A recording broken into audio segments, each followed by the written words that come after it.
active money managers just reached a 99% exposure rate to the US stock market. This is a level of exposure that we've only witnessed a handful of times over the last few years. This is an extremely relevant development for US stocks that we should be paying attention to, as it has just increased the probability of a rug pull occurring on US stocks. And this is going to be a short, quick update for you guys on YouTube, so you can also weigh in this risk properly in your trading. Now, this is an index called the NAIM Exposure Index, and it gives us an indication of how exposed active money managers on Wall Street are to the US stock market. Now, the vast majority of the time, we're not weighing in this information into our analysis. But when it gets to extreme levels like we're seeing today, that's when we pay very close attention to it, and we even make decisions based on this. Now, if we zoom out and we add the US stock market on top of this indicator, we can see that many of these extreme readings in fund manager exposure have occurred right before or right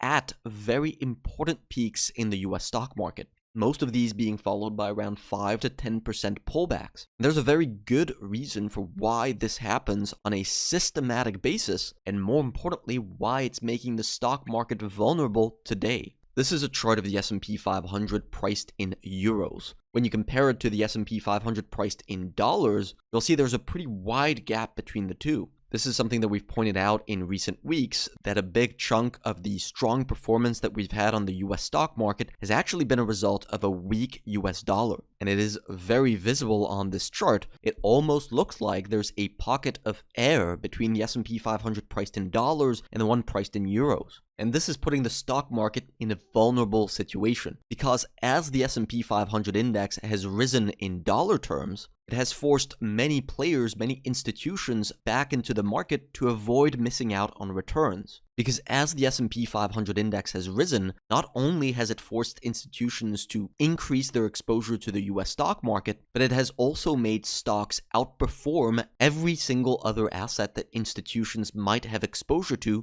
naturally making them a bigger part of their portfolio, all the way to the point where fund managers have actually reached an exposure rate of 99% to US stocks. If these institutions suddenly perceive risk in the market and decide to cut down their high level of exposure, the selling pressure from this would likely result in a pullback. And we could be about to see a catalyst for this kind of rebalancing to occur. This is the chart of the US dollar index, which measures the performance of the dollar against other major global currencies. As you can see, it has declined considerably since the start of the year. And as mentioned earlier, this has helped propel the US stock market to all-time highs. If it had not been for this decline in the US dollar index, the S&P 500 would not have made new all-time highs. So if the dollar suddenly bounces here, it could trigger that kind of rebalancing from institutions that we just talked about. And today this is a real risk. If we overlay something called the break-even inflation rate on top of the US dollar, we see exactly what drives the US dollar's performance. Inflation break-even rates basically tell us how the market is pricing in inflation at any given point in time.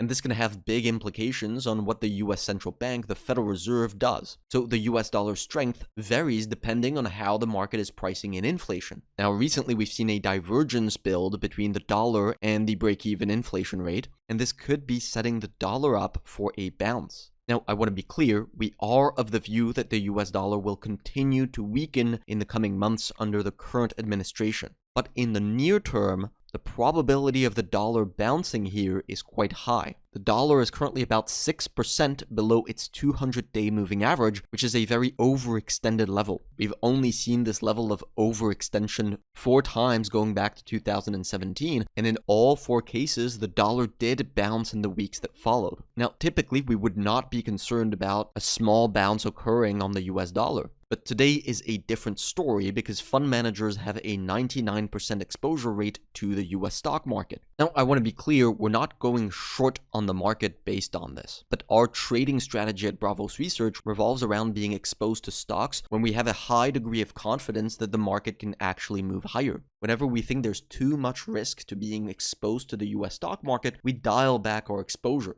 It could very much be that a week from now, we'll have ramped back up our exposure to US stocks and that we'll be aggressively long on semiconductor stocks, for example. But as of now, we are being a little bit more careful with the trades that we're initiating. Our entire strategy is laid out in a lot more detail on our website, along with buy and sell alerts for all of the trades that we initiate. You can see all of our closed trades on our homepage by clicking on the link down below. I look forward to seeing you there. Thank you for watching.